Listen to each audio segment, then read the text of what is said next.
Բարև խենթերին, բարև բոլոր քրիստոնյա մեր հայ ազգի խենթերին, մեր սուրբ հայ առաքելական եկեղեցու հետևորդներին։ Հարգելի եղբայրներ եւ քույրեր, այս քանի օրը այս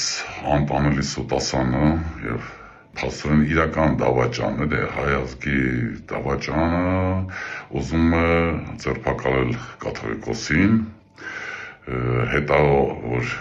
սուրբ ծնունդը, թե նոր տարին արդեն չգիտեմ, բայց այդ օրերը, որ անպայման մայրաթոռում իր նշանակած մի հատ կեղտոտ կենդանի արարողություն կատարի, որտեղ նորմալ մարդը չի կարա կաթողիկոսին ձերբակալելուց հետո գնա մայրաթոռ եւ արարողություն կատարի, եւ մենք պետք է հասկանանք,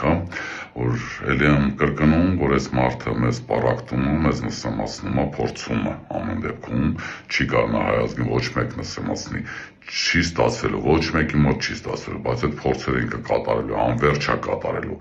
ինքը իր այդ մաքսիմալ 10%-ով ընտրողների ինքը գիտի, որ ինքը պարտված մարդ է, ինքը առ ոչինչ է, եւ իր անունը ոչինչ է իրականում, ինքը դա հասկացել է եւ ինքը պատրաստ է տա, նստացնի, սպանի, ամեն ինչ անելու է, մենակ այդ արթորից կարճի,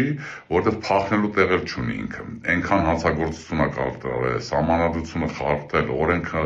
խախտել է, այս մարդը գնալու ամեն ինչի եւ դրա պատասխանը պետք է լինի մեկը, մենք բոլորս պետք է համախմբենք, պետք է ամեն կերպ, բոլոր ուժերը պետք է համախմբեն, Էլի եմ ասում, միակ համախմբվածությամբ մենք կարանք սրա հախից գանք, որ իրան քաղաքականությունից դուրս շպրտենք եւ պատասխանատվության ենթարկենք։ Սա է մեր ուժը, համախմբել, Ժողովուրդ ջան, պինդ եղեք, լավ եղեք, մի վախեցեք, բոլորս իրար հետ մենք կարողանանք այդ դժոխքից դուրս գալու, այս սրա սարկած այս դժոխքից։